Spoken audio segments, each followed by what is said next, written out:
305-2035 Prodi Bimbingan Konseling asal sekolah di SMA Sodipa Natar, hobi membaca novel dan menonton film. Alasan memilih program studi bimbingan konseling karena merupakan perpaduan dari ilmu psikologi dan ilmu keguruan. Sejarah Bahasa Indonesia. Bahasa Indonesia lahir pada tanggal 28 Oktober 1928. Bahasa Indonesia berasal dari bahasa Melayu yang sudah digunakan di kawasan Asia Tenggara sebagai bahasa perdagangan pada abad ke-7. Perkembangan bahasa Melayu di wilayah Nusantara telah mempengaruhi dan mendorong rasa persaudaraan dan persatuan bangsa Indonesia.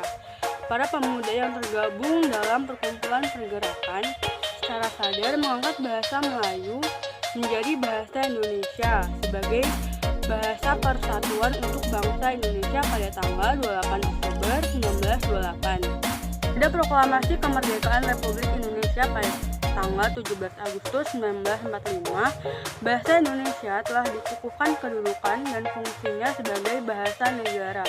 Kini bahasa Indonesia telah digunakan di berbagai lapisan masyarakat baik di pusat maupun daerah. Kebijakan pemerintah yang menyertai eksistensi bahasa Indonesia.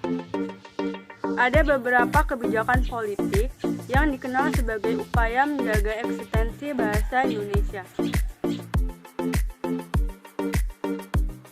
1. Sumpah Pemuda. Pada butir ketiga Sumpah Pemuda menempatkan bahasa Indonesia sebagai bahasa yang harus dijunjung dan dihormati oleh seluruh warga Indonesia. 2. Kongres Bahasa 1. Bahasa Indonesia diharapkan menjadi bahasa resmi dalam setiap pertemuan Dewan Rakyat dan menjadi mata pelajaran wajib di sekolah-sekolah Bumi Putra. Kongres Bahasa 1 menunjukkan betapa kuat pembakuan bahasa Indonesia. Selain pembentukan institusi, putusan-putusan Kongres meliputi perbaikan bahasa dalam surat kabar, susunan tata bahasa baru, dan perubahan ejaan dalam bahasa Melayu Riau.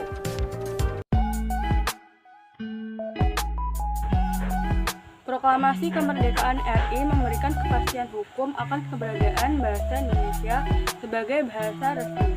Selang sehari setelah proklamasi, PPKI mengadakan rapat untuk membahas tentang rancangan Undang-Undang Dasar, mengubah kalimat kewajiban Islam bagi para pemeluk-pemeluknya menjadi ketuhanan yang Maha Esa.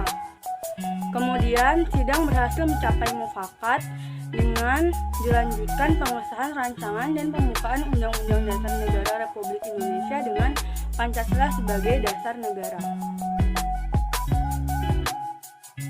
Undang-undang ini bertujuan untuk memperkuat persatuan dan kesatuan bangsa dan negara, menjaga kehormatan dan menunjukkan kedaulatan bangsa dan negara, menciptakan ketertiban, kepastian, dan standarisasi penggunaan bahasa. Menurut Perpres ini, penggunaan bahasa Indonesia harus memenuhi kriteria bahasa Indonesia yang baik dan benar, sesuai dengan kaidah bahasa Indonesia yang meliputi kaidah tata bahasa, kaidah ejaan, serta kaidah pembentukan istilah yang tercantum dalam peraturan menteri yang menjalankan pemerintahan di bidang pendidikan. Bahasa Indonesia juga wajib digunakan dalam peraturan perundang-undangan dan wajib digunakan dalam dokumen